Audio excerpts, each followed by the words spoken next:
वन्दनाद्यस्य जायते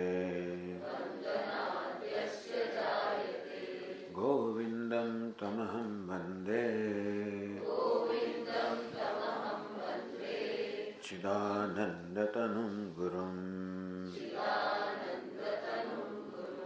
अखण्डं सच्चिदानन्दम् अवाङ्मनसगोचरम् आत्मानमखिलाधारम् आश्रयेऽभीष्टसिद्धये यदा लम्बोदरं हन्ति सतां प्रत्यूहसम्भवम् तदा लम्बे दयालम्बम् लम्बोदरपदाम्बुजम्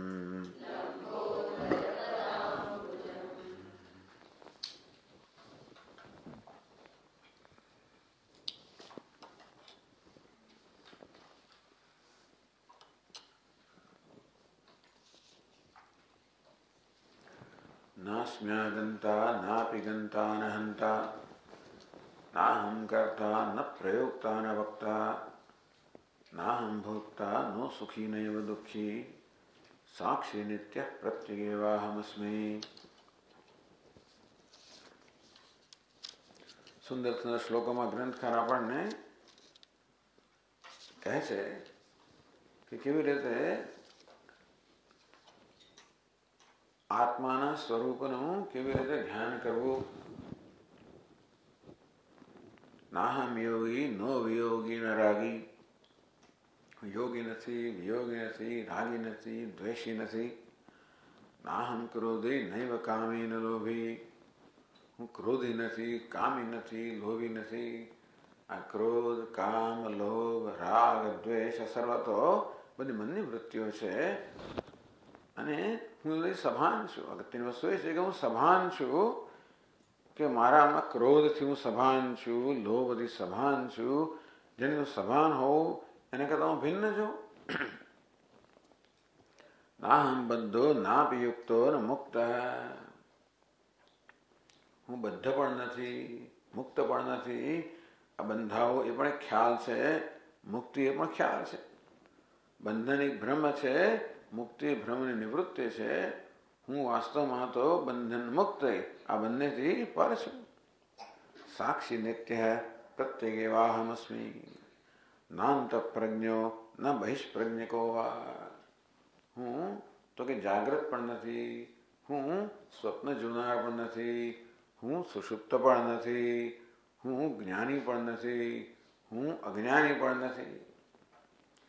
પ્રજ્ઞા પ્રકર્ષેણ જાનાતિ પ્રજ્ઞ, જે બધાને સારી રીતે જાણે છે, જે બધું જ જાણે છે. હવે જાણનારો થયો ખરો. સર્વજ્ઞ એમ કહેવામાં આવે ત્યારે સર્વમ જાનાતિ સર્વજ્ઞ, જે સર્વને જાણે છે, અર્થાત જાણવાપણું થયું ને. તો કે માનવા જાણવાપણું જ નથી.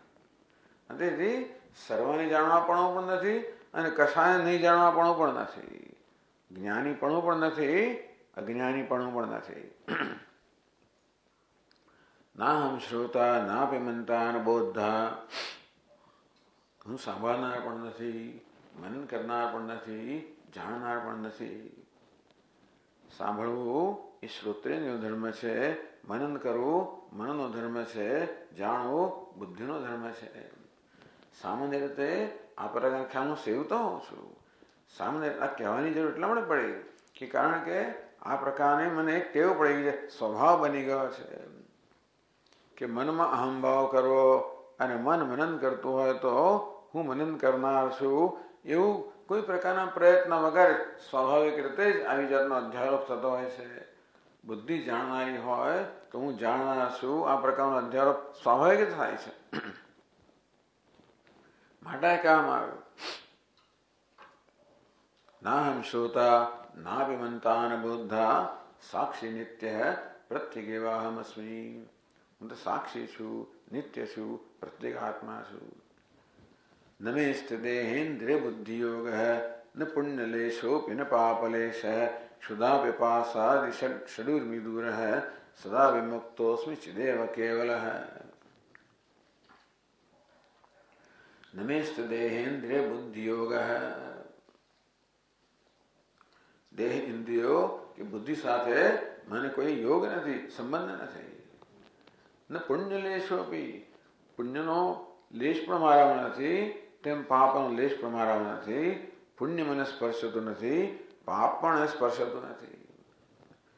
ક્ષુધા પિપાસાદિ ષડુર્મિદૂર, ક્ષુધા પિપાસા શોક મોહ જરા મૃત્યુ આ જે ઉર્મિઓ કહેવાય છે, વૃત્તિઓ છે, જે વાસ્તવમાં પ્રાણની મનના દેહના ધર્મો છે, એ પણ મારા નથી.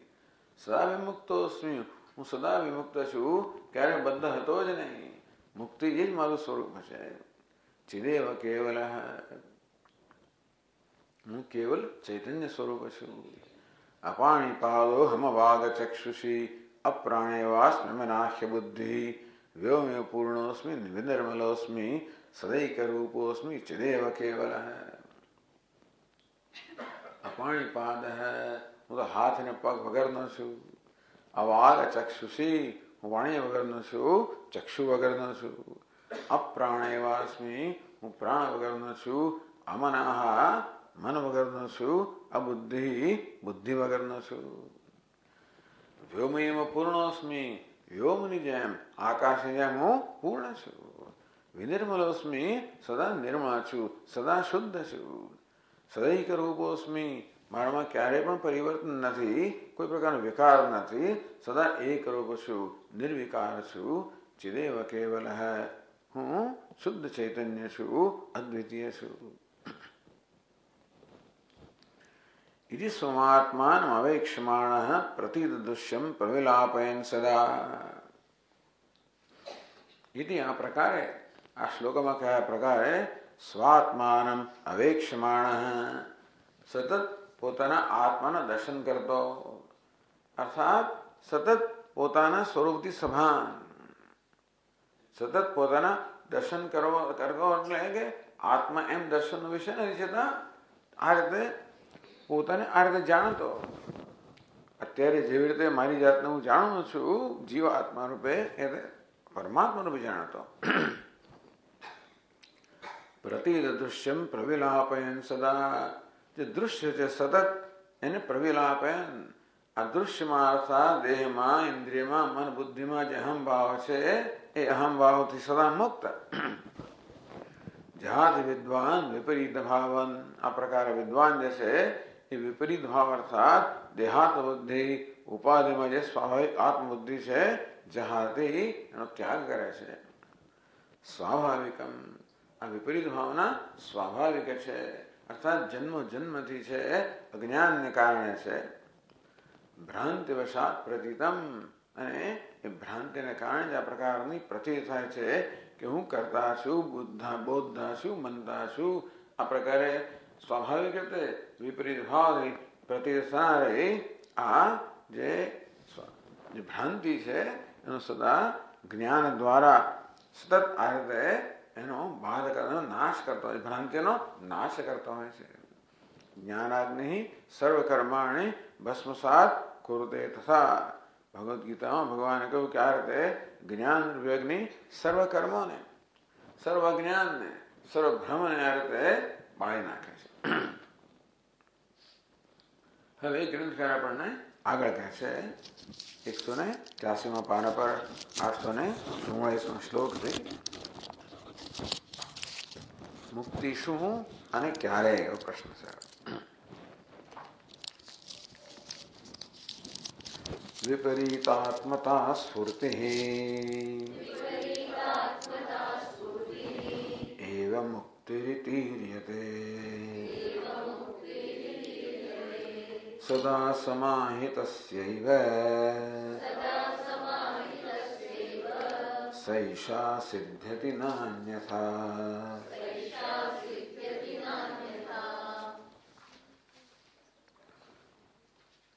વિપરીત આત્મતા સ્ફૂર્તિ, આનો આ શબ્દ કેવાય છે વિપરીત આત્મતા સ્ફૂર્તિ. તો કે વિપરીત રીતે આત્માનું સ્ફુરણ થવું. વિપરીત અત્યારે આત્માનું જે રીતે સ્ફુરણ થાય છે એના કરતા વિપરીત રીતે અત્યારે આ દેહનું આત્મારૂપે સ્ફુરણ થાય છે, ઇન્દ્રિયોનું, મનનું, બુદ્ધિનું, એ બધાનું આત્મારૂપે સ્ફુરણ થાય છે. વિપરીત એટલે આત્માનું જ આત્મારૂપે સ્ફુરણ થવું. તો આગળ તેવી રીતે સદૈક રૂપોસ્મિ ચિદેવ કેવલ, સદા વિમુક્તોસ્મિ ચિદેવ કેવલ, હું માત્ર ચૈતન્ય છું. આ પ્રકાર આત્માનું સ્ફુરણ થવું, આત્માનું બ્રહ્મરૂપે સ્ફુરણ થવું, પૂર્ણરૂપે સ્ફુરણ થવું, ચૈતન્ય રૂપે સ્ફુરણ થવું. જ્યાં પૂર્ણતા છે ત્યાં સંપૂર્ણ ત્યાં ઉણપનો અભાવ છે અને તેથી આનંદ રૂપે પ્રગટ થયો.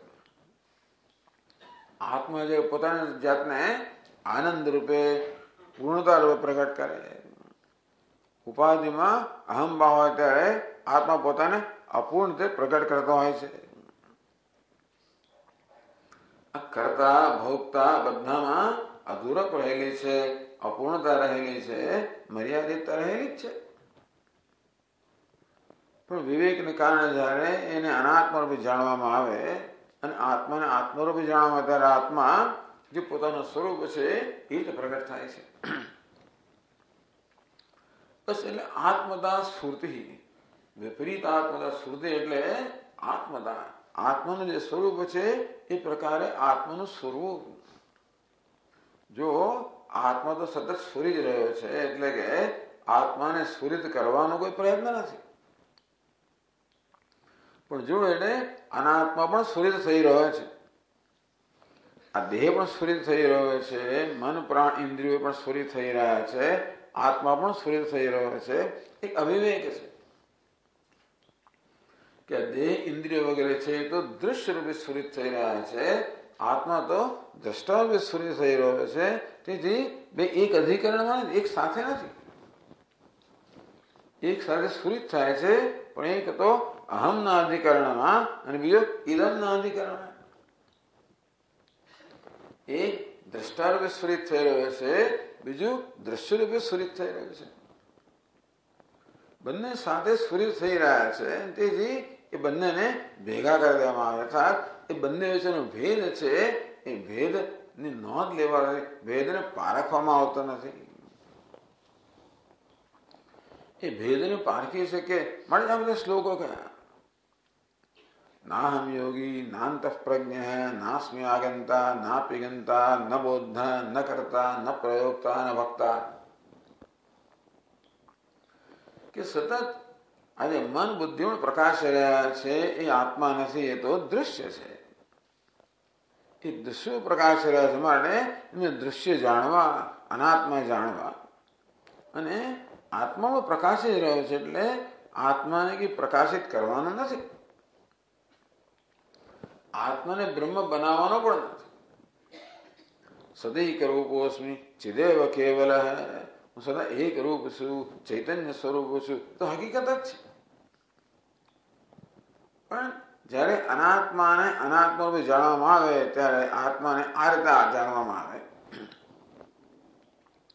વિપરીત આત્મદા સ્ફૂર્તિ, જીવ રૂપે નહીં, એટલે આત્મા અનાત્મા બંનેના અવિવેક રૂપે નહીં, પણ જ્યારે આત્મા પોતાના વાસ્તવિક સ્વરૂપમાં સ્ફુરિત થાય છે એટલે કે અનાત્માને અનાત્મ જાણવામાં આવે, આત્માને આત્મરૂપે જાણવામાં આવે.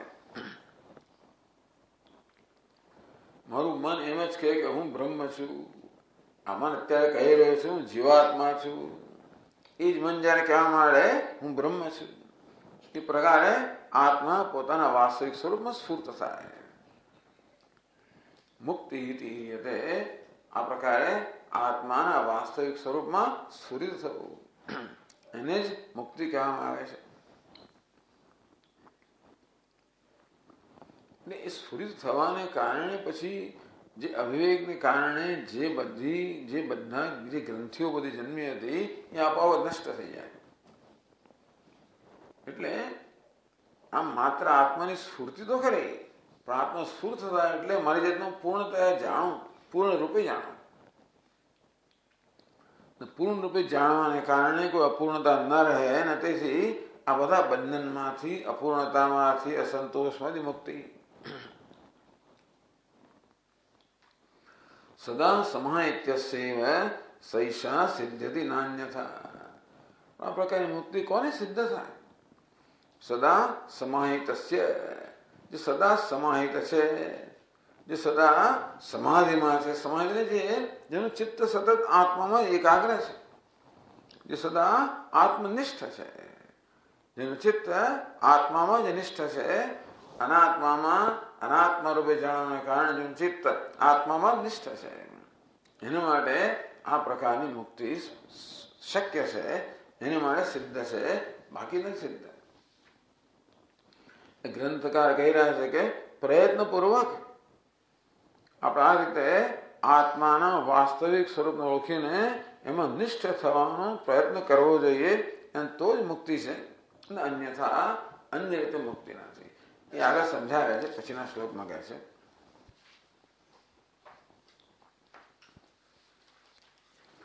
નવેશ ભાષા વિરમુષ્ય મુક્તિ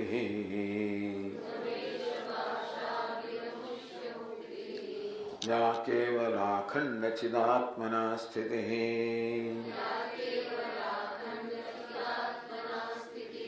તત્સિદ્ધયે સ્વાત્મનિ સર્વદા સ્થિતઃ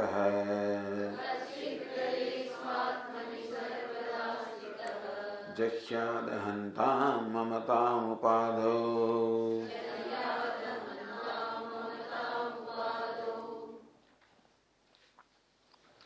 નવેશ ભાષા વિહી અમુષ્ય મુક્તિ. આ મનુષ્યને કોઈ પ્રકારનો વેશ ધારણ કરવાથી મુક્તિ મળે એવું નથી. આપણે સંન્યાસનો વેશ ધારો કે મહાપુરુષનો વેશ ધારણ કર્યો, કોઈ અવધૂતનો વેશ ધારણ કર્યો, સંન્યાસનો વેશ ધારણ કર્યો, જે રીતે રામકૃષ્ણ પરમહંસ દેખાતા હોય કે રમણ મહર્ષિ દેખાતા હોય કે જે શંકરાચાર્ય દેખાય એ પ્રકારનો વેશ ધારણ કર્યો. ભાષા એ પ્રકારની ભાષા બોલીએ, ચિદાનંદ રૂપ શિવો વગેરે ભાષા પણ બોલીએ. વેશ ભાષા વિહી એટલે કહેવાનો ભાવ એ છે કે ત્યાં સંતોષ ન માનવો જોઈએ, માત્ર વેશથી સંતોષ ન માનવો જોઈએ, માત્ર ભાષાથી શબ્દથી સંતોષ ન માનવો જોઈએ. ન મુક્તિ તો આમ વેશ ભાષા વગેરેથી મુક્તિ નથી. મુમુક્ષુનો વેશ પહેર્યો હોય, મુમુક્ષુની ભાષા બોલતા હોય એ વગેરે એને કારણે મુક્તિ પ્રાપ્ત થયું નથી. કેવલ અખંડ ચિદાત્મના સ્થિતિ. કેવલ મુક્તિ કોને કહેવાય? કેવલ અખંડ ચિદાત્મના સ્થિતિ. સ્થિતિને બની રહ્યો. હું કેવળ અખંડ ચૈતન્ય સ્વરૂપ છું એ પ્રકારે બનીને રહેવું. આમાં જ્ઞાન જે છે એ બનવું પણ એક જ વસ્તુ છે, જાણવું પણ એક વસ્તુ છે. જેવી રીતે 10મા છોકરાના કિસ્સામાં 10માને જાણો અને 10મું બની જવું એક જ વસ્તુ છે. હું 10મો છું એમ જયારે કહે ત્યારે હું 10માને કઈ રીતે જાણું છું? હું 10મો બની ગયો છું, હતો જ પણ બની ગયો છું. તેવી રીતે કેવલ અખંડ ચિદાત્મના સ્થિતિ.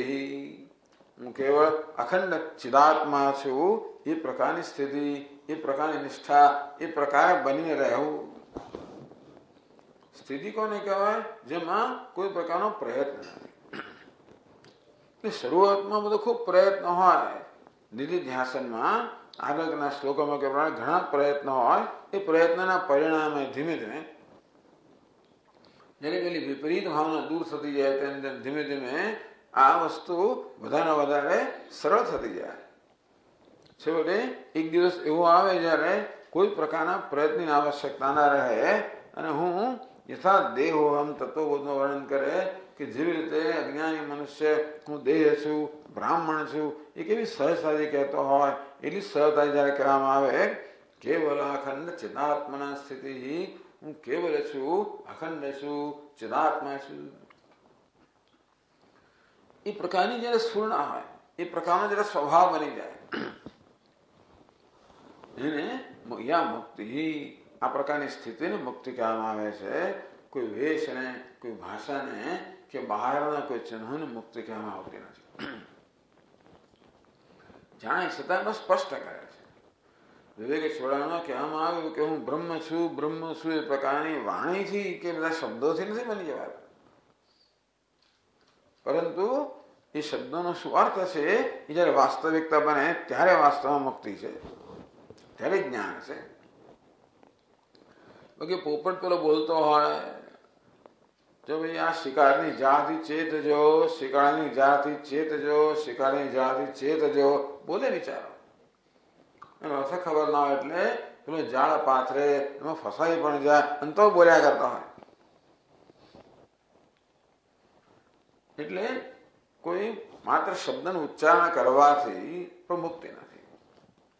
ઉચ્ચારણ કરવું એમાં વાંધો નથી, પણ આપણે જાણીએ કે એ શબ્દ જયારે સાર્થક બને,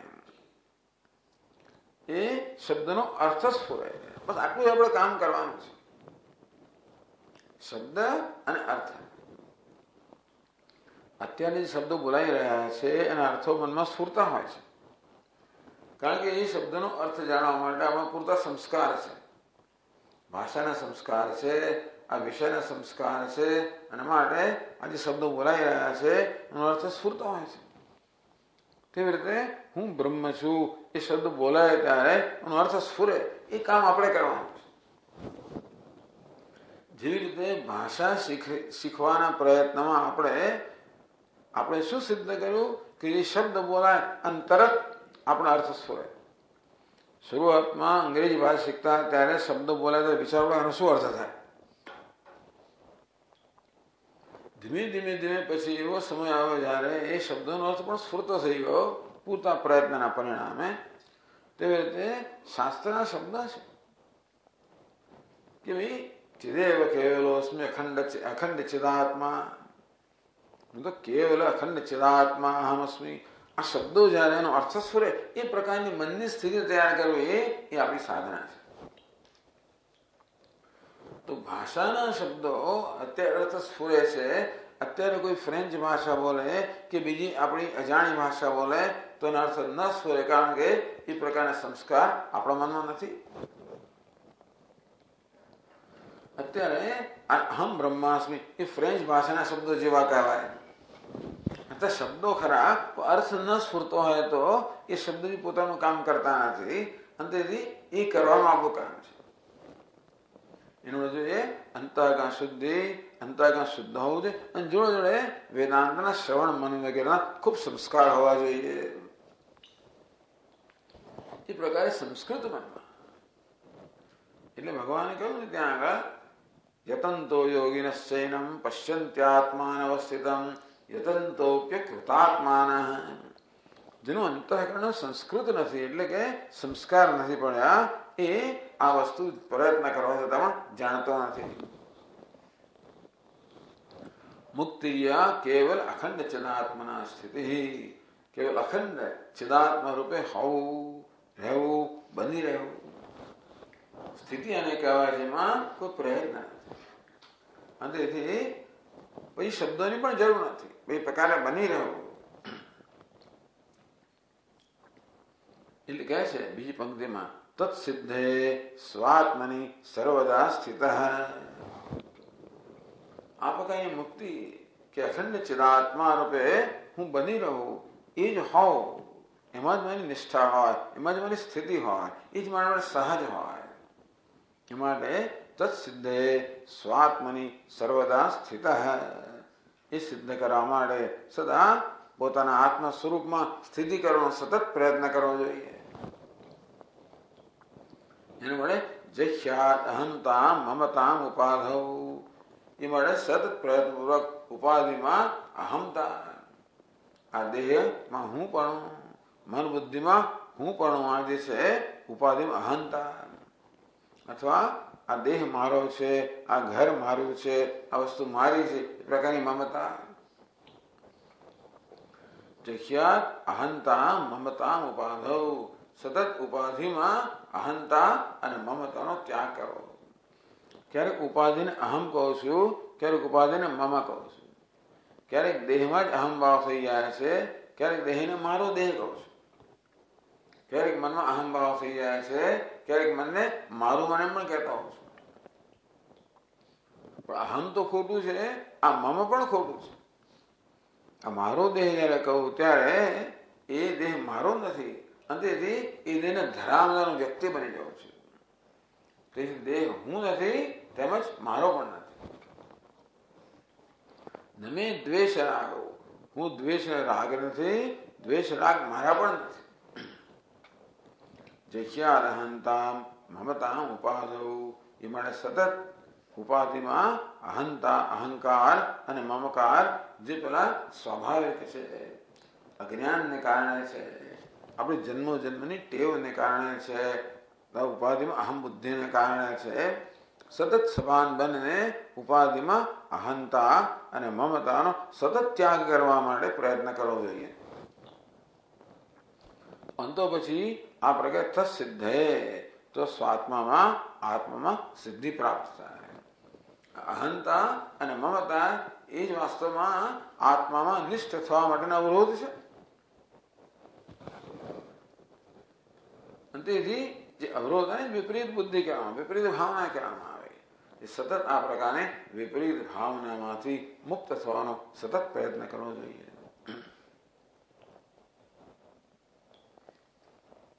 સરસ ઉપદેશ આવે પછીના શ્લોકમાં કહે છે સ્વાત્મતત્વં સમાલંબ્ય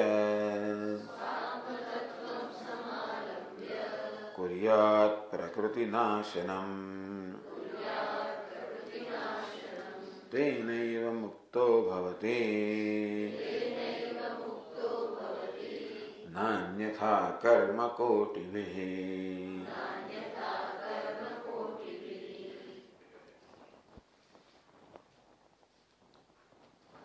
સ્વાત્મતત્વં સમાલંબ્ય, આત્મતત્વનો સમ્યક આલંબ્ય, આત્મતત્વનો સારી રીતે આલંબન લઈને, એટલે કે સતત આત્માના સ્વરૂપથી સભાન રહીને. કુર્યાત પ્રકૃતિનાશનમ, આ પ્રકૃતિનો નાશ કરવો જોઈએ, અજ્ઞાનનો નાશ કરવો જોઈએ. પ્રકૃતિનો નાશ મતલબ અજ્ઞાન નાશ સમજવાનો કે આ દેહ વગેરે પ્રકૃતિનો નાશ નથી પણ બાધ છે. એટલે દેહનો હોવાપણું એ કે આપણા માટે બંધનનું કારણ નથી. આ ઉપાધિ છે, દેહ છે, ઇન્દ્રિયો, મન, બુદ્ધિ ઉપાધિ છે, એ ઉપાધિનો હોવા પણ કે બંધનનું કારણ નથી. એ ઉપાધિમાં અહમ ભાવ છે કે મમ ભાવ છે એ બંધનનું કારણ છે. અને તેથી કહે છે પ્રકૃતિ નાશનમ, પ્રકૃતિના નાશ માટે સતત પ્રયત્ન કરવો. પ્રકૃતિ નાશ એટલે પ્રકૃતિમાં જે અહમ ભાવ છે, મમ ભાવ છે એના નાશનો પ્રયત્ન કરવો. આ પ્રકૃતિ, આ ઉપાધિ છે ને એ તો ઈશ્વર સૃષ્ટિ છે, માટે આપણે એનો નાશ ન કરી શકીએ. આપણે માત્ર જીવ સૃષ્ટિનો નાશ કરી શકીએ. તો ભગવાને તો ઉપાધિનું સર્જન કર્યું, એમાં અહંકાર મમકાર છે એનું સર્જન કરનાર આપણે છીએ. એને આપણે કહે જીવ સૃષ્ટિ. અને તેથી આ જીવ સૃષ્ટિનો નાશ કરવાનો, ઈશ્વર સૃષ્ટિનો બાદ કરવાનો, જીવ સૃષ્ટિનો નાશ કરવાનો. તો ઈશ્વર સૃષ્ટિ જે ઉપાધિ છે એને આત્મા માનવામાં આવે છે, એમાં આત્માપણાનો બાદ કરવાનો. કે જગત જે વાસ્તવમાં મિથ્યા છે એને સત્ય માનવામાં આવે છે, એમાં સત્યપણાનો બાદ કરવાનો. કુર્યાત પ્રકૃતિ નાશનમ, આ પ્રકારે અજ્ઞાનનો નાશ એટલે કે અજ્ઞાનમાંથી જન્મેલા ભ્રમનો નાશ કરવાનો. અહંતા મમતા એ પ્રકારના જે ભ્રમ છે એનો નાશ કરવાનો સતત પ્રયત્નશીલ હોવું જોઈએ. કેવી રીતે? સ્વાત્મ તત્વ સમાલંબ્ય, સતત હું મારો અહમભાવ શેનો સ્થાપવાનો પ્રયત્ન કરું? આત્મ સ્વરૂપમાં. કેવલ અખંડ ચેદાત્મા એ મારું સ્વરૂપ છે, એમાં સતત મારા અહમભાવને સ્થાપવાનો પ્રયત્ન કરું. એની સાથે હું સતત આઈડેન્ટિફાય કરું, એની સાથે હું તાદાત્મ્ય કરું. એટલે દેહમાં કે ઉપાધિમાં તાદાત્મ્ય છે, એમાંથી મુક્ત થઈને આત્મ તત્વમાં તાદાત્મ્ય કરવું, એટલે કે આત્માનું આલંબન લઈને. કુર્યાત પ્રકૃતિ નાશનમ, પ્રકૃતિમાં ઉપાધિમાં જે અહમ ભાવ છે, મમ ભાવ છે એનો સતત નાશ કરવો જોઈએ. તેને મુક્તો ભવતી, આ કરવાથી મનુષ્ય મુક્તિ પ્રાપ્ત કરે. નાન્યથા કર્મ કોટિભિઃ, અનેક પ્રકારના કર્મ કરો છતાં પણ એ મુક્તિ આપવાનું નથી. આ પ્રકારનું આ દ્રષ્ટિ, આ દર્શન છે એ જ મુક્તિ આપનારું છે. એટલે આ પ્રકારનો પ્રયત્ન કે સતત આત્મામાં નિષ્ઠા પ્રાપ્ત કરવી, અનાત્મામાંથી અહમ ભાવ મમ ભાવ છે એમાંથી મુક્ત થવું અને સતત આત્મામાં નિષ્ઠા કરવી, આ પ્રકારનો પ્રયત્ન છે એ આપણને આત્મનિષ્ઠારૂપી મુક્તિ પ્રાપ્ત કરાવે છે, બીજું કે કરવાથી નહીં. એટલે અહીંયા કર્મની ચર્ચા પણ ગ્રંથકાર કરે છે આગળ કે ભાઈ કર્મનો અમુક ઉપયોગ નથી. કર્મનો ઉપયોગ કરો અંતઃકરણ શુદ્ધિમાં કરો, પરંતુ કર્મનો મુક્તિમાં કે જ્ઞાનમાં કોઈ ઉપયોગ નથી. અને કર્મ કેવો તો કહેવાય, આ પ્રકારનો માનસ પ્રયત્ન રહેલો છે જેમાં હું સતત અનાત્મામાં અનાત્મા બાદ કરતો હોઉં, એમાં આત્મબુદ્ધિ દૂર કરતો હોઉં, એને કદાચ પ્રયત્ન કેવો તો કહી શકાય ખરો. એ પ્રકારનું નિધિધ્યાસન પણ કે ધ્યાન પણ એક પ્રકારનું કર્મ તો ખરું. એમાં પણ માનસિક પ્રયત્ન રહેલો છે, એ કર્મ ઠીક છે. કોઈ કર્મનો અર્થ કરવામાં આવ્યો કે અનેક પ્રકારના બીજા કર્મ આપણે કરતા હોઈએ, પૂજા અર્ચના વગેરે કરતા હોઈએ, જપ તપ કરતા હોઈએ, એ બધા પણ જે કર્મ કરતા હોઈએ એ કર્મ કોટિભિઃ, એ પ્રકારના કર્મ આપણને આ જ્ઞાન નિષ્ઠા પ્રાપ્ત ન કરાવે. આ કહેવામાં આવશે કે કર્મ તો વાસ્તવમાં આ પ્રકારના પ્રયત્નમાં અવરોધ રૂપ છે. અંતે નાન્યથા કર્મ કોટિભિઃ, બીજા કરોડો પ્રકારના કરોડો કર્મ કરવા છતાં પણ મુક્તિ પ્રાપ્ત ન થાય. અહીંયા આગળ હવે શ્વેતાસુર ઉપનિષદનું એક વાક્ય છે પછીના શ્લોકમાં. જ્ઞાત્વા દેવં સર્વપાશાપહાનિઃ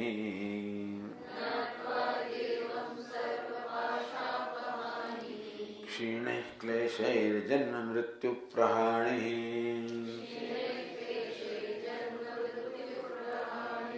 ઇત્યેવૈષા વૈદિકી વાગ્બ્રવીતિ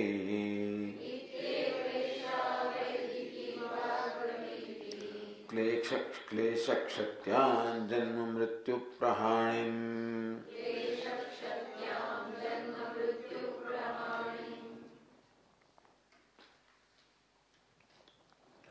ज्ञात्वा देवं સર્વપાશાપહાનિ.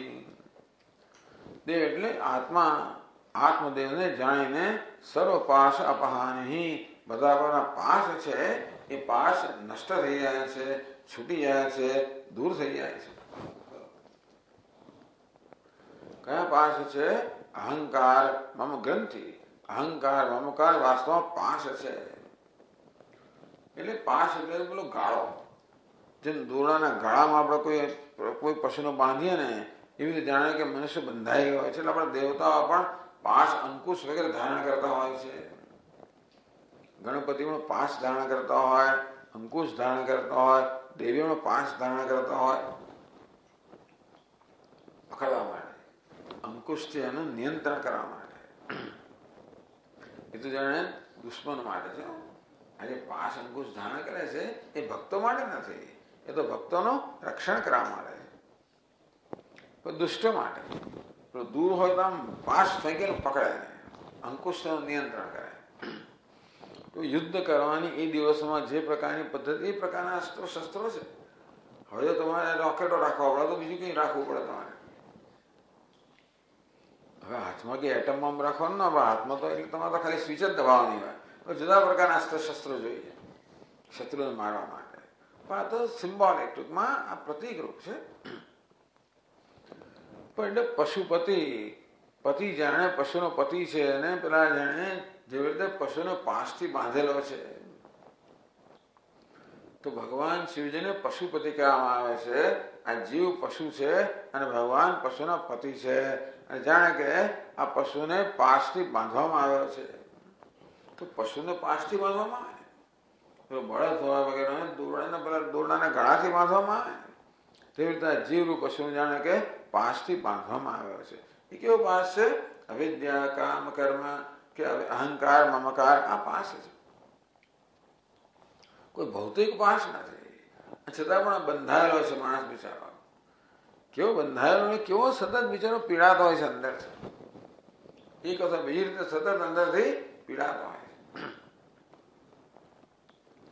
ખાસ કરીને તમે જેમ જેમ પોતાની જાતથી વધારે સભાન થતા જાઓ, જો ન સભાનતા હોય તો કંઈ વાંધો નથી, પણ જેમ જેમ સભાન થતા જાઓ, જેમ જેમ તમારામાં આ અભ્યાસને કારણે જીવનમાં શું ધ્યેય હોવું જોઈએ અને શુદ્ધ સિદ્ધ થવું જોઈએ, અને જેમ જેમ સભાનતા આવે તેમ તેમ આપણે એનાથી કેટલા દૂર છીએ, કેટલી ઉણપ છે, એનાથી વધુને વધુ સભાન થાય. એ વસ્તુમાં પીડનારી હોય. એટલે મુમુક્ષુ પણ પીડાતો હોય છે, સંસારી પીડાતો હોય છે, અને મુમુક્ષુ પણ પીડાતો હોય છે. સંસારી વિચારો અવિવેક મને રાગ દ્વેષથી પીડાય. એ માન અપમાન, સફળતા નિષ્ફળતા જીવન સતત બન્યા કરતા હોય છે, અને એની સતત પીડા કરતા હોય છે. એટલે બીજા પીડાવાનો તો છે જ. ભક્ત પણ પીડાતો હોય કે ભગવાન મને ક્યારે મળશે. ગઈકાલે હું સાંભળતો હતો, જ્યોતિબેન એ કહેતા હતા કે રામકૃષ્ણ પરમહંસ કેટલા બધા વિલાપ કરે. એ કહે છે કે એ જમીન પર આમ પોતાના શરીરને ઘસડે, નાકમાંથી લોહી નીકળે કે આજનો દિવસ ગયો મારો, આજે મારા દર્શન ના થયા, આજે પણ ના થયા, આજનો દિવસ પણ ગયો. એટલે જે મોક્ષ હોય એ પણ પીડાતો હોય. આ પ્રકારની પીડા એના હોય. સંસારને બીજા પ્રકાર, પેલો લઈ ગયો અને પેલો આવી ગયો અને પેલો કહી ગયો અને એ પ્રકારની પીડા હોય. આ જુદા પ્રકારની પીડા છે. પણ આ પીડા કેને જન્મે છે? આ પાશથી જન્મે છે. અહંકાર, અવિદ્યામાં જન્મેલા અહંકાર, મમકાર કહો, અનેક પ્રકારના ભ્રમ કહો, ગ્રંથિઓ કહો, પાશ કહો. જ્ઞાત્વા દેવમ સર્વ પાશાપહાનિ. આ દેવને, આત્મદેવને વાસ્તવિક જાણીને, કેવલ કે અખંડ ચિદાત્મા અહમ, આ પ્રકારે જાણીને સર્વ પાશાપહાનિ. તો પછી બધા પાશની અપહાની થઈ, બધા પાસે જે છે નાશ થઈ ગયો. ક્ષીણૈ ક્લેશૈ જન્મ મૃત્યુ પ્રહાણૈ. જ્યારે બધા ક્લેશ, ક્ષીણૈ ક્લેશૈ, જ્યારે બધા ક્લેશનો નાશ થઈ જાય. આમ તો સાંખ્ય લોકો 5 પ્રકારના ક્લેશ કહેતા હોય છે: અવિદ્યા, અસ્મિતા, રાગ, દ્વેષ, અભિનિવેશ. ચાલો, તો ક્ષીણૈ ક્લેશૈ, આ ક્લેશ જ્યારે ક્ષીણ થઈ જાય, સૌથી પ્રત્યક્ષ એટલે એકદમ સ્થૂળ સ્તર પરના ક્લેશ કયા છે? રાગ અને દ્વેષ. આમાં થોડોક ઓછું કહે છે. રાગ અને દ્વેષ સ્થૂળ સ્તરના ક્લેશ. એ જન્મે છે અસ્મિતામાંથી, અહંકારમાંથી. એ જન્મે છે અવિદ્યામાંથી, અધ્યારોપમાંથી. એટલે અધ્યારોપ, એમાંથી અહંકાર, એમાંથી મમકાર, એમાંથી રાગ, દ્વેષ, આ બધા ક્લેશ છે. કારણ કે આ બધી જ વસ્તુઓ મનને અત્યંત ક્લેશ આપનારી છે, મનને અત્યંત પીડા આપનારી છે, માટે એને ક્લેશ કહેવામાં આવે. ક્ષીણૈ ક્લેશૈ, જેમને બધા ક્લેશ ક્ષીણ થતા જાય. રાગદ્વેષના ક્લેશ તો મુખ્યત્વે ક્ષીણ થઈ ગયા છે કર્મયોગથી, ભગવાનની ભક્તિથી, ટૂંકમાં ઈશ્વરના અનુગ્રહથી. પછી જે ક્લેશો રહે અહંકાર, મમકાર, આ જે ક્લેશ, અહંકાર ખાસ કરીને, એટલે આ વિપરીત ભાવના ઉપાધિમાં અહમ બુદ્ધિ છે, એ આ ક્લેશ જાય છે આ પ્રકારના વિવેકથી, આત્મ અનાત્મ વિવેકથી. ક્ષીણૈ ક્લેશૈ જન્મ મૃત્યુ પ્રહાણૈ, જ્યારે કોઈ ક્લેશ રહેતો નથી, જ્યારે અવિદ્યા, અસ્મિતા, અસ્મિતા એટલે ઉપાધિમાં અહંભાવ, અવિદ્યા એટલે ઉપાધિને, અનાત્માને આત્મા માનવો અને એની કારણે એમાં અહંભાવ કરવો. એટલે ઉપાધિમાં અહંભાવ જન્મ મૃત્યુ પ્રહાણી. જન્મ મૃત્યુ રહેતા એટલા નથી કે ખરેખર આત્મામાં જન્મ મૃત્યુ છે જ નહીં, પરંતુ ઉપાધિમાં અહંભાવને કારણે ઉપાધિના જન્મ મૃત્યુને પોતાના જન્મ મૃત્યુ માનવામાં આવે, માટે આ રીતે જન્મ મૃત્યુ થાય છે. જ્યાં સુધી અજ્ઞાન છે ત્યાં સુધી આ સૂક્ષ્મ શરીર છે એ સૂક્ષ્મ ટકી રહેતું હોય છે, અને ત્યાં સુધી એક પછી બીજા દેહની અંદર એ તો કે જન્મ લેતું હોય છે. ઉત્ક્રામંતમ વગેરે. તો મનસ્સ્થાની ઇન્દ્રિયાણી પ્રકૃતિ સ્થાની કરશતિ શરીરમ યદવાપ્નોતિ યચ્ચાપી ઉત્ક્રામતિ ઈશ્વર. જીવાત્મા અહીંથી સૂક્ષ્મ શરીર લઈ જાય, બે સ્થૂળમાં પ્રવેશ કરે, ત્યાંથી લઈ જાય, આ પ્રકારે જન્મ મૃત્યુ ચક્ર ચાલુ રહેતું હોય છે. જેને કારણે ક્લેશને કારણે, મુખ્યત્વે અવિદ્યા અસ્મિતાને કારણે, અહંકાર મમકારને કારણે. રાગદ્વેષ તો ભાઈ ખરા, અહંકાર મમકારને કારણે તો જ્ઞાત્વા દેવમ, જે અત્યાર સુધી કહેવામાં આવ્યું એના માટે અહીંયા આગળ શુદ્ધનું પ્રમાણ રજૂ કરે છે.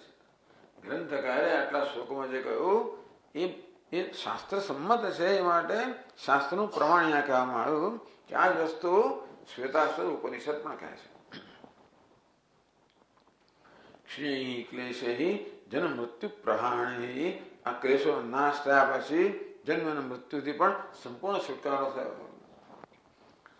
ઇતિ એવ એષા વૈદિકી વાગ બ્રવીતિ, આ પ્રકારે આ વૈદિક વાણી કહી રહી છે. શું કહે છે? ક્લેશ ક્ષત્યામ જન્મ મૃત્યુ પ્રહાણી બ્રવીતિ. આ પ્રકારે શાસ્ત્ર વેદની ઉપનિષદ વાણી છે એ કહી રહી છે કે ક્લેશની ક્ષતિ થઈ જાય, ક્લેશનો નાશ થાય, એટલે અવિદ્યા અસ્મિતાનો, અહંકાર મમકારનો નાશ થવાથી પછી જન્મ મૃત્યુ રહેતા નથી, એના મુક્તિ પ્રાપ્ત થાય છે, એવું શાસ્ત્ર કહી રહ્યું છે.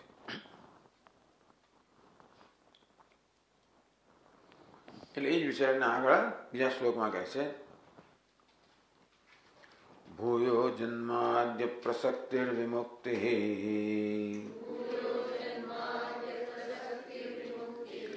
ક્લેશ ક્ષત્યામ ભાતિ જન્માદ્ય ભાવઃ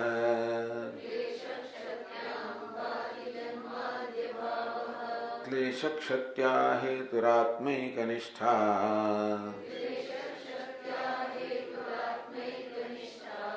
તસ્માત કાર્યા હ્યાત્મનિષ્ઠા મુમુક્ષોઃ.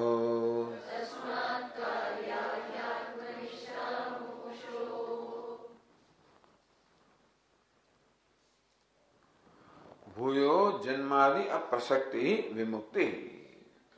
ફરી વાર જન્મ મૃત્યુ વગરનો પ્રસંગ ન આવો એની જ મુક્તિ કહેવામાં આવે. મુક્તિની જુદી વ્યાખ્યા હોય છે. એમાં એક વ્યાખ્યા છે કે ફરી જન્મ મૃત્યુના ચક્રમાંથી મુક્ત થવું. હવે એટલે એનો અર્થ એ છે જન્મ મૃત્યુ જન્મ કેમ થાય છે એવું વિચારીએ તો ખબર પડે કે જન્મ થાય છે કારણ કે આપણી કોઈને કોઈ ઈચ્છાઓ બાકી રહી ગઈ હોય છે. તો મૃત્યુ વખતે જ્યારે મનમાં અધૂરી ઈચ્છાઓ રહી ગઈ હોય ત્યારે ઈચ્છાઓ પૂરી કરવા માટે જીવાત્મા વળી બીજો દેહ ગ્રહણ કરતા હોય છે. જ્યાં સુધી અપૂર્ણતામાંથી મુક્ત થયા નથી ત્યાં સુધી ઈચ્છાઓ રહેવાની અને હોય ત્યાં સુધી ઈચ્છાઓ તે જગ્યાએ આપણે જન્મ આપવાની. એટલે જન્મનું કારણ છે ઈચ્છા, ઈચ્છાનું કારણ છે અધૂરપ, અધૂરપનું કારણ છે ક્લેશ, અહંકાર, મમકાર, કારણ કે જ્ઞાન. એમ જયારે કહેવામાં આવે કે જન્મ મૃત્યુમાંથી મુક્તિ મળે છે હૃદય તો કે ઈચ્છામાંથી મુક્તિ મળે છે એટલે કે અધૂરપમાંથી મુક્તિ મળે છે, ઉણપમાંથી મુક્તિ મળે છે, શોકમાંથી મુક્તિ મળે છે, દુઃખમાંથી મુક્તિ મળે છે, અસંતોષમાંથી મુક્તિ મળે છે. એટલે આપણને એ જ મુક્તિ જોઈએ છે. જ્યારે મનુષ્ય જીવંત છે ત્યારે મુક્તિ એટલે બધા પ્રકારના અસંતોષમાંથી મુક્તિ અને મુખ્યત્વે પોતાના વિશેના અસંતોષમાંથી મુક્તિ. પોતાના વિશેનો અસંતોષ છે એ જ જગત વિશે અસંતોષ ઉત્પન્ન કરતા હોય છે. તેથી અસંતોષ મુક્તિ એટલે પોતાના વિશેના અસંતોષમાં મુક્તિ. પરંતુ જ્યાં સુધી માણસ પોતાને અપૂર્ણ માને છે ત્યાં સુધી ક્યારેય સંતોષ પાઈ ન શકે. બધો અસંતોષ તો આત્માની અપૂર્ણતામાંથી, આત્માની અધૂરપમાંથી જન્મતો હોય છે. એ અધૂરપનો ખ્યાલ ન જાય ત્યાં સુધી અસંતોષ ન જાય. એટલે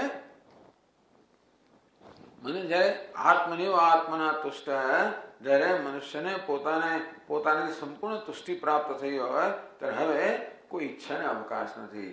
ઈચ્છાનો અવકાશ ન હોય તો બીજા જન્મનો અવકાશ નથી. ભૂયો જન્માદિ અપ્રસક્તિ વિમુક્તિ. જન્માદિ જન્મ મૃત્યુ જરા વ્યાધિ આ બધા મુક્ત થવું. એમાં જન્મથી મુક્તિનો અર્થ એવો થયો કે જન્મનો અર્થ એવો થયો કે દેહમાં અહમ ભાવ છે.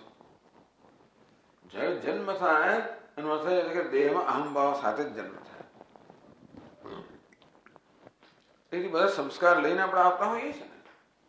દેહમાં અહમ ભાવ કરવા સંસ્કાર લઈને પણ આવતા હોઈએ છીએ. જન્મનો અર્થ છે દેહમાં ઉપાધિમાં અહમ બુદ્ધિ.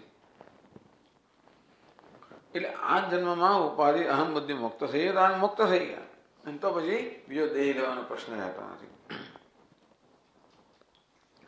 તો આ પ્રકારે એમણે એક એક પગથિયા કહ્યા આપણને કે મુક્તિ કોને કહેવાય. ભૂયો જન્માદિ અપ્રસક્તિ મુક્તિ. ફરી જન્મ મૃત્યુ જરા વ્યાધિ આ બધાની અપ્રસક્તિ તો પ્રસંગ ન બનવો એમ નામ જ મુક્તિ. એવો પ્રસંગ ક્યારે ના બને? આ જન્મ મૃત્યુ ફરી ન થાય કે ફરી પ્રસંગ છે એ ક્યારે ના બને? ક્લેશ ક્ષત્યા ભાત જન્માદિ અભાવ. આ ક્લેશનો નાશ થાય ત્યાર પછી જન્મનું કારણ રહેતું નથી. આ ક્લેશ છે એ આપણને જન્મ અપાવનારા છે. પેલી અવિદ્યા, અસ્મિતા, રાગ, દ્વેષ આ જે ક્લેશ છે એ આપણને જન્મ અપાવનારા છે. એ રાગ દ્વેષ તો જન્મ અપાવનાર જ છે કારણ કે રાગ દ્વેષ બંને અસંતોષની અભિવ્યક્તિ છે. ક્યાંક રાગ હોય ને એ પણ અંદરની અધૂરપની અભિવ્યક્તિ છે, ક્યાંક દ્વેષ હોય પણ અંદરની અધૂરપની જ અભિવ્યક્તિ છે. બીજી આસક્તિ ક્યારે હોય? જ્યારે આપણને ત્યાંથી સુખ મળતું હોય ત્યારે કે સાહેબ સુખનું સાધન જોઈએ ત્યારે ત્યાં આસક્તિ જન્મે, રાગ જન્મે. બીજાને ક્યારે સુખના સાધનો જો જ્યારે હું જે સુખી ન હોઉં ત્યારે જ ને.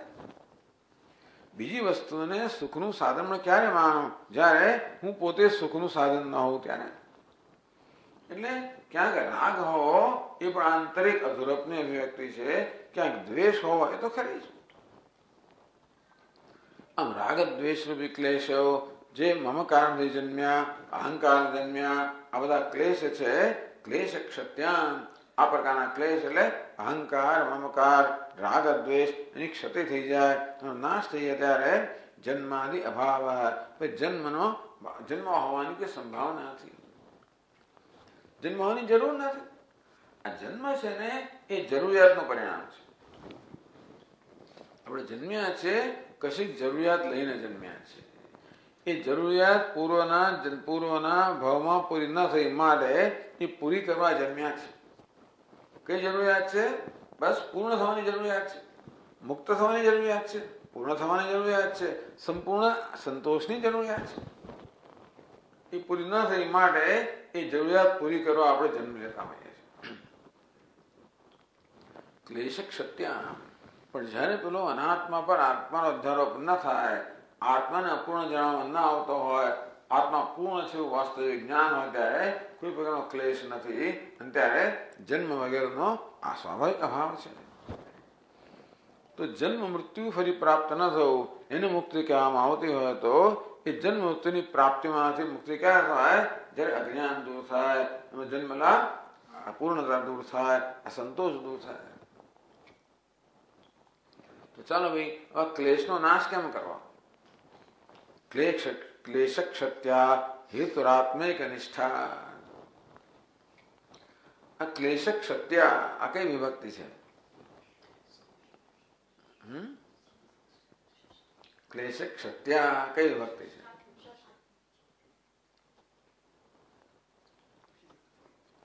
ક્ષત્યા હોય, ક્લેશ ક્ષત્યા એવું છે, ત્યાં વિસર્ગ છે, વિસર્ગનો લોપ થયેલો છે. ક્લેશ ક્ષત્યા તો કઈ વિભક્તિ થાય?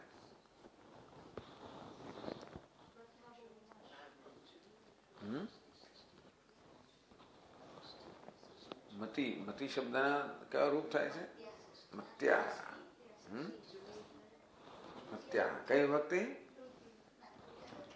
તૃતીય નહીં, પંચમી અથવા ષષ્ઠી બંને ખરે ને. મત્યા એ તૃતીય થાય. એટલે મેં પૂછ્યું ક્લેશ ક્ષત્યા ક્ષત્યા છે. એટલે જો કે સવાલ જરા અઘરો હતો કે ક્લેશ ક્ષત્યા તો તૃતીય થાય, તો ક્લેશ ક્ષત્યા છે એટલે પંચમી પણ થાય ને ષષ્ઠી પણ થાય. તો અહીં કઈ હશે? પંચમી હશે. ના, ક્લેશ ક્ષત્યા પછીનો શબ્દ જોવાનો. ક્લેશ ક્ષત્યા હેતુ, છઠ્ઠી વખતે ક્લેશ ક્ષતિનો હેતુ. એટલે આ બધું જાણવાનું, બધું ઘણું જાણવું પડે. સંધિ જાણવા માટે કે પછી વિભક્તિ કે જાણવા માટે બીજી ઘણી વસ્તુ જાણવી પડે. એકલી વિભક્તિ જાણીએ પૂરતું નથી થતું, એકલી સંધિ જાણીએ પૂરતું થતું નથી. શબ્દ જાણવા પડે, અર્થ જાણવા પડે, સંદર્ભ જાણવા પડે, બધું ઘણું જાણવું પડે. ક્લેશ ક્ષત્યા હેતુ આત્મિક નિષ્ઠા. તો આગળ કહેવામાં આવ્યું કે જન્મ મૃત્યુ માંથી મુક્તિ એનું નામ છે મુક્તિ. જન્મ મૃત્યુ ફરી ન થાય એ સ્થિતિનું નામ છે મુક્તિ. એવું ક્યારે થાય? જ્યારે ક્લેશનો નાશ થાય ત્યારે જન્મ મૃત્યુ વગેરેનો પ્રસંગ આવતો નથી. તો ક્લેશનો નાશ કેમ થાય? એટલે કહે છે ક્લેશ ક્ષત્યા હેતુ આત્મિક નિષ્ઠા. એક આત્મા નિષ્ઠા પ્રાપ્ત કરવી એ ક્લેશ ક્ષતિનો હેતુ છે. ક્લેશ જન્મ્યો શાથી? અનાત્મામાં આત્મબુદ્ધિથી. ઉપાધિમાં આત્મબુદ્ધિને કારણે અહંકાર જન્મ્યો, મમકાર જન્મ્યો, રાગદ્વેષ જન્મ્યા. આ બધા ક્લેશનું મૂળ ક્યાં છે? અનાત્મામાં આત્મબુદ્ધિ, દેહાત્મબુદ્ધિ. એટલે ઘણા શ્લોકોમાં વર્ણન કર્યું કેવી રીતે કે સ્વાત્મ તત્વમ સમાલંબ્ય કુર્યાત પ્રકૃતિ નાશનમ. સતત તીર્થે આત્મતત્વનો આશ્રયને આત્મતત્વના સ્વરૂપથી સભાન રહીને સતત અનાત્મા અહમ બુદ્ધિ છે એનો સતત નાશ કરતા રહેવું જોઈએ. તેથી એ આત્મિક નિષ્ઠા, એકમાત્ર આત્મામાં નિષ્ઠા એ જ આ ક્લેશ ક્ષતિનો હેતુ છે. ટૂંકમાં આત્મા નિષ્ઠાથી આ ક્લેશનો નાશ થાય છે. અહંકારનો નાશ ક્યારે થાય? આત્મામાં નિષ્ઠા હોય ત્યારે. એટલે આપણે આ કાર્ય કારણ સમજાવ્યું. એને ત્યાં ઘણી વાર હેતુ હેતુમત ભાવ કહે, કાર્ય કારણ કહે. ભૂયો જન્માદિ અપ્રસક્તિ વિમુક્તિ, પહેલા કહેવામાં આવ્યું કે ફરી વાર જન્મ મૃત્યુ ન લેવો પડે એ પ્રકારની સ્થિતિને મુક્તિ કહેવામાં આવે છે. તો મુક્તિ કોને કહેવાય કહ્યું? એ કેમ પ્રાપ્ત કરવી? ક્લેશ ક્ષત્યા ભાદ જન્માદિ અભાવ. તો જો ભાઈ ક્લેશની ક્ષતિ થાય ત્યારે આ જન્મ મૃત્યુમાંથી મુક્તિ મળે. એ ક્લેશનો અભાવ કેમ થાય? તો કહ્યું ક્લેશ ક્ષત્યા હેતુરાત્મક નિષ્ઠા. આ ક્લેશની ક્ષતિનો, ક્લેશના નાશનો એક માત્ર હેતુ, માત્ર એક જ વસ્તુ ત્યાં થઈ શકે, આત્મિક નિષ્ઠા. એક આત્મનિષ્ઠા પ્રાપ્ત કરવી, એનાથી જ માત્ર ક્લેશનો નાશ થાય, બીજા કશાથી નાશ ના થાય. કે અનાત્મામાં નિષ્ઠાને કારણે ક્લેશ જન્મેલા છે અને તેથી આત્મનિષ્ઠાથી ક્લેશ દૂર થાય. અનાત્મનિષ્ઠા એટલે આત્મબુદ્ધિમાં જ ક્લેશ જન્મેલા છે, તેથી આત્મબુદ્ધિ હોય, આત્મનિષ્ઠા હોય, એનાથી ક્લેશ દૂર થાય. એટલે એમાં શું બોધ લેવાનો? તસ્માત કાર્ય આત્મનિષ્ઠા મુમુક્ષો. તસ્માત મુમુક્ષો હિ આત્મનિષ્ઠા કાર્ય. તેથી મુમુક્ષોએ સતત આત્મનિષ્ઠા કરવી જોઈએ. એટલે કે આત્મનિષ્ઠા પ્રાપ્ત કરવા સતત પ્રયત્નશીલ હોવું જોઈએ. આ કોને કહેવામાં આવે છે? જેને શ્રવણ થઈ ગયું છે, મનન થઈ ગયું છે, શ્રવણ મનના પરિણામે જ્ઞાન થયું છે. તો હવે કહેવાનો ભાવ એ છે કે જ્ઞાન થવા માત્ર જ સંતોષ ન માનવો જોઈએ, એ જ્ઞાનમાં નિષ્ઠા પ્રાપ્ત કરવી જોઈએ. એ જ્ઞાન નિષ્ઠા ક્યારે? સતત અભ્યાસ છે. કારણ કે અનાત્મામાં આત્મબુદ્ધિનો એવો દીર્ઘ, એવો લાંબા કાળનો અભ્યાસ થઈ ગયો છે કે એ ટેવમાંથી મુક્ત થવા માટે સતત આત્મ સ્વરૂપની સભાનતા જોઈએ. કહ્યું નિધિધ્યાસન એટલે સભાનતા. આપણે સભાન ન હોઈએ, આપણે સાવધાન ન હોઈએ તો અસાવધાનને કારણે વળી પાછી જૂની ટેવમાં ચાલી જઈએ. અસાવધાન ન હોઈએ તો જૂની ટેવ પાછી આવી જાય. એટલે હવે સ્કૂલમાં રોજ સાયકલ પર જતો હતો, મારે કોલેજમાં જવાનું છે, કોલેજ રસ્તો જુદો છે, પણ સાવધાન ન હો તો જૂની ટેવ પણ સ્કૂલમાં પહોંચી જાવ. લોકો ઘર બદલે ને ત્યારે થતું હોય છે. રસ્તો એક નહીં પણ અમે ઘર બદલીને દૂર ગયો તો બીજી એક્ઝિટ લેવાની, પેલી લેવાઈ જાય. તો રોજ ઓફિસ જતો હોય ને એટલે ઓફિસને એક્ઝિટ લેવી, ખબર આપણે ઘરે જવાનું છે. એટલે જયારે સાવધાન ન હોય ત્યારે આપણે ટેવ છે ને એ આપણો કબજો લેતી હોય છે. તો જન્મો જન્મની ટેવ છે આ ઉપાધિ અહંભાવ કરવાની. તેથી સાવધાની, આત્મ સ્વરૂપની સાવધાની. પહેલા આત્મ સ્વરૂપ જ્ઞાન અને પછી આત્મ સ્વરૂપની સાવધાની. તસ્માત કાર્ય આત્મનિષ્ઠા મુમુક્ષો. પણ મુમુક્ષ સતત આત્મનિષ્ઠા કરવી જોઈએ. એ પ્રકારે આત્મનિષ્ઠાની આવશ્યકતા માટે કહું એ કરવી જ જોઈએ.